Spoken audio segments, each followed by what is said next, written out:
What's happening in Washington tonight goes far beyond a typical policy dispute. It feels more like an outright mutiny. For the first time during his presidency, Donald Trump didn't just face opposition. He ran headlong into a full-scale insurrection. And this unfolded rapidly. Less than 3 hours ago, the Senate gave dropped, sending shockwaves right back to the White House. This wasn't a close call or a nail-biting finish. It was a clear-cut rebuke. The US Congress has intervened to stop the president from triggering an economic clash with Canada. Trump attempted to corner America's northern neighbor with a heavy-handed approach, a universal 25% tariff on almost all imports from Canada. His strategy was straightforward: apply pressure and expect Canada to fold. Trump thought he had the upper hand and fully expected Canada to blink. But Mark Carney refused to back down. Without loud protests, dramatic gestures, or late-night Twitter rants, Carney calmly and deliberately deconstructed Trump's strategy, taking it apart piece by piece, as if dismantling a running machine. The consequences are now rippling outward in every direction. The White House is in a frenzy, financial markets are volatile, and a previously unthinkable question is suddenly on everyone's lips. Is Trump losing his grip on his own party? Over the next 40 minutes, I'll explain what changed today, the exact mechanics of the shift, the hidden leverage Carney wielded, which Republicans defied Trump, and why this vote matters, even if you don't live near the border. Because this decision wasn't just about politics, it directly protected your wallet. Get ready. This is one of those pivotal moments where history doesn't just move forward, it pivots. Let's break down the facts. To grasp the significance of what just unfolded on Capitol Hill, you need to understand the timeline. At 8 p.m. Eastern, the US Senate passed a bipartisan resolution. On the surface, it might sound routine, but its impact is profound. This legislation effectively strips the president of the power to impose national security tariffs on Canada without congressional approval first. That's a game-changer. For years, Trump relied heavily on Section 232, the National Security Clause, as a sort of wild card. The pattern was always the same. He'd wake up displeased with another country, slam tariffs on their goods, and bypass Congress entirely with no formal debate or process, just unilateral action. Last week, he tried the same tactic on Canada. He demanded immediate concessions on border policy, dairy, and energy. When Ottawa refused, Trump retaliated with a sweeping 25% tariff on practically everything: oil, vehicles, lumber, food, all-out penalties set to take effect on Monday. But today, Congress slammed the emergency brake. A veto-proof majority, enough votes to override any presidential veto, stepped in to block these tariffs and shield Canada outright. This is huge. Even Republicans, who normally align closely with Trump, walked into the Senate chamber and joined Democrats to stop him and defend Canadian trade. Why did they take this stand? Because Mark Carney pressured them not with threats, but with data and economic realities. Multiple reports reveal that in the past 72 hours, Canada's Prime Minister's office maintained non-stop dialogue with key US governors and senators. Instead of issuing ultimatums, they laid out the hard facts. What would happen to economies in Ohio, Michigan, and Pennsylvania if supply chains jammed up, like an engine starved of oil?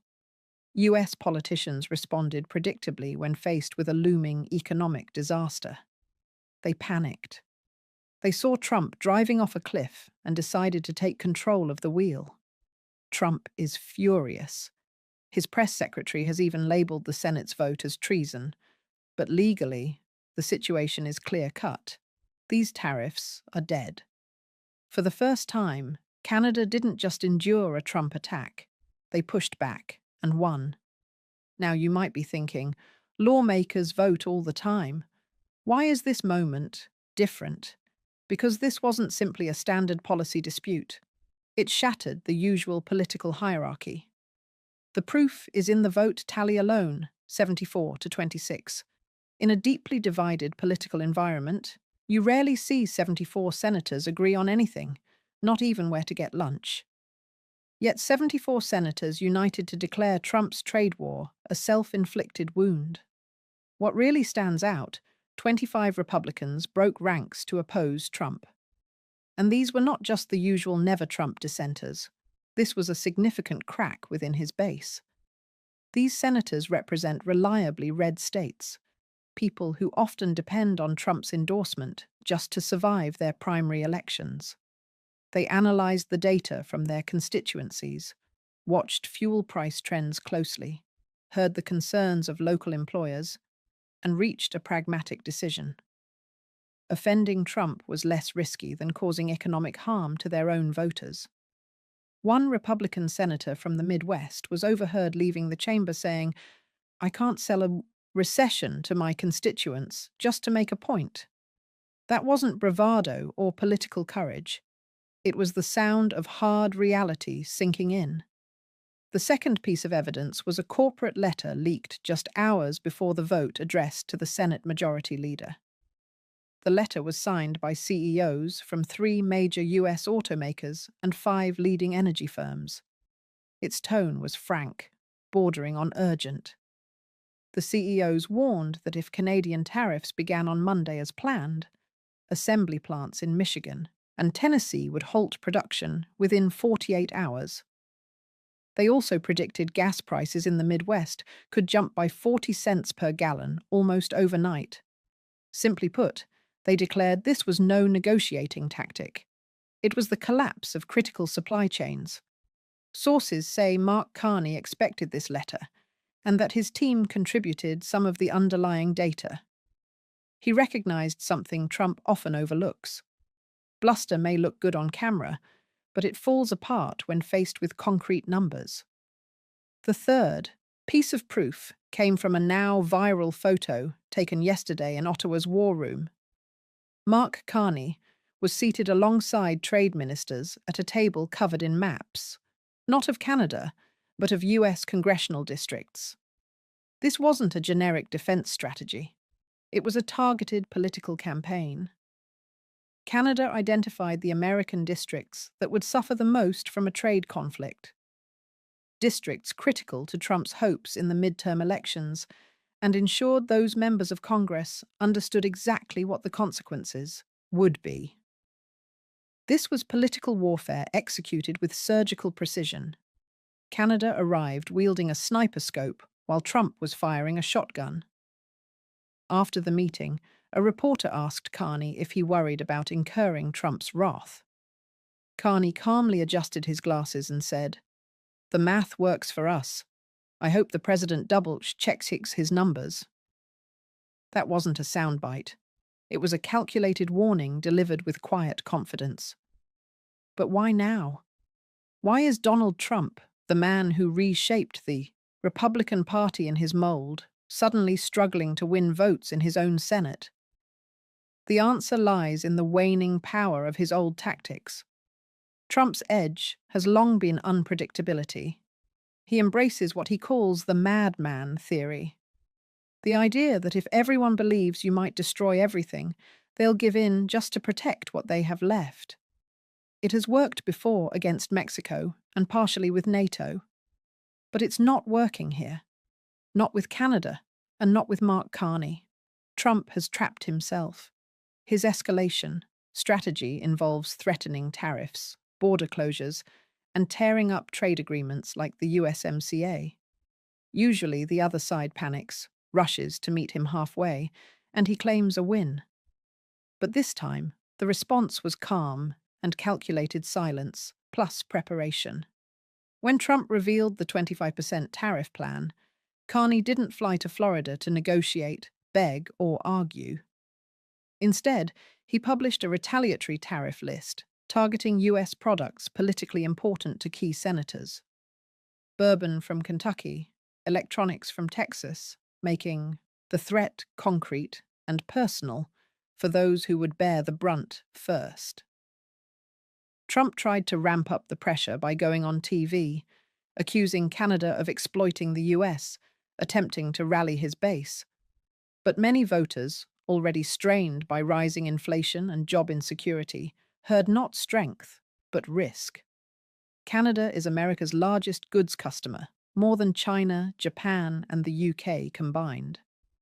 Talking about a trade war with Canada sounds like economic danger to many. Trump's style is impulsive and reactionary. A negative headline triggers a policy move that displaces billions of dollars like a bulldozer wrecking a neighborhood. The system and its donors are weary. Today, the Senate sent a message. They're tired, too. His aggressive, rapid-fire tactics cornered him. He was prepared to damage an economic partner deeply intertwined with the US economy just to demonstrate toughness. Finally, the rest of the political system pushed back. Stop! You are witnessing a president running out of options he can execute cleanly. He shouted, "Jump!" And for the first time, the Senate replied, "No." Now, turning to the other side of this battle, if Trump is fire, Mark Carney is ice. Calm, steady, and difficult to rattle. To understand why Mark Carney is gaining the upper hand, you need to grasp the type of leader he is. He's not a conventional career politician. He's a seasoned central banker, having led both the Bank of Canada and the Bank of England. His expertise lies in managing risk, systemic stability, financial markets, and the intricate infrastructure that underpins the global economy. When Trump erupts, Carney examines bond yields and market signals. His approach is unlike the confrontational or flattering tactics many leaders use with Trump. Instead, Carney zeroes in on leverage. He understood a fundamental reality. The United States depends on Canada just as much, if not more in certain industries. Rather than turning this into a battle of pride, Carney approached it as a complex systems issue. He assembled a coalition not by lobbying the White House directly, but by engaging governors, CEOs, and union leaders across the US. The message was clear. The president's about to inflict pain. Here are the facts. Here's how you can defend yourselves. Partner with me, and I'll help protect your interests. Washington wasn't ready for such targeted precision. Traditionally, Canadian officials come with polite requests for concessions. Carney, however, showed how the economic engine truly functions, transforming Trump's tariff threats into leverage by proving American unpredictability. Using that credibility, Carney advanced new agreements with Europe and Asia and encouraged US companies to relocate operations northwards in search of stability. A larger narrative Carney is shaping is about sovereignty. He frames this not as a mere trade disagreement, but as Canada's fight to exist on its own terms. This message resonates strongly. Even many Americans admire firmness in negotiation. Carney is playing the long game, looking ahead years, while Trump is focused on the next headline. And today, that long-term strategy paid off. So, what does this mean for you? No matter where you're watching, from Ohio to Texas, California to Toronto and Vancouver, this vote safeguarded your finances. If those tariffs had gone into effect Monday, prices would have surged across the board. Lumber for home construction up by 20%, gas prices spiking, groceries costing more. Since Canada supplies the largest share of energy to the US, disruptions would hit pumps hard. But the impact goes further than prices. This vote marks a significant shift in global leadership. For 70 years, the US has been the indispensable superpower, the central pillar of the world order. But when its own Congress must intervene to restrain the president, it reveals fractures beneath the surface. Markets may still trust US financial systems, but faith in the White House is eroding. Canada just proved something every other nation is studying. It's possible to stand up to the US and come out on top. This lesson is significant. If Canada successfully say no to America, why can't Europe? Why can't China? Trump tried to show strength, but instead he exposed limits to his authority. We're witnessing a realignment, an era where the US, though still massive, no longer holds the monopoly on influence. Today, Mark Carney stepped up to the microphone. And that matters to you because it brings uncertainty. The old order where the US set the terms and everyone else followed is fading. Now it's about negotiation, and Canada has proven it can negotiate firmly. What's next? Typically, this moment would lead to diplomacy, joint press conferences, handshakes, and reassurances about democracy working. But Trump isn't known for calm or for accepting defeat. Right now, 3 scenarios lie ahead. Scenario A, retaliation, most likely. If tariffs are off the table, Trump may use other means to pressure Canada, such as increasing border scrutiny, imposing stricter trucking inspections, or causing flight disruptions. These tactics could slow cross-border trade without technically violating the Senate vote. So, expect possible border delays as soon as tomorrow morning. Scenario B, legal battle. Trump might challenge Congress's action in court or issue an executive order claiming emergency powers that override the Senate resolution. This would likely end up in the Supreme Court, dragging out for months and injecting uncertainty into markets, something investors dislike intensely. Scenario C, pivot, smartest, but least likely. Trump could claim the tariffs were never really his objective.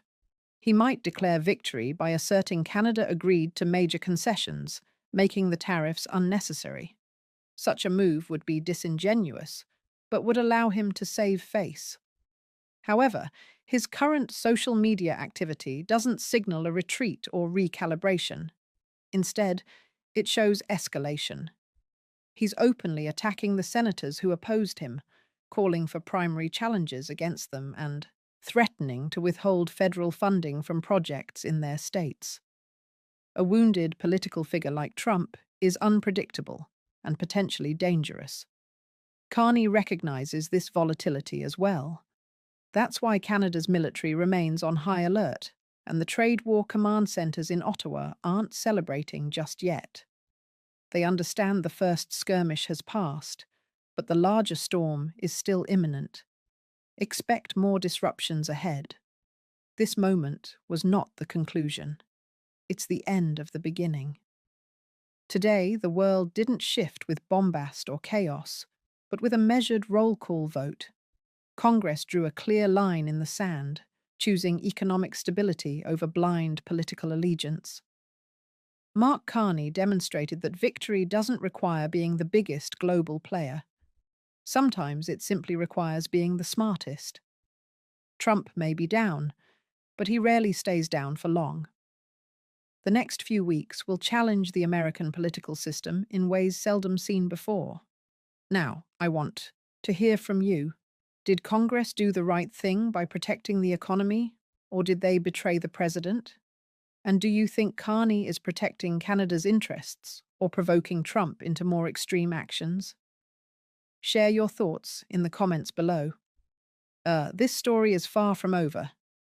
If you want to stay ahead of what happens when border disruptions begin tomorrow, hit subscribe, and the news cycle won't keep pace with what's coming.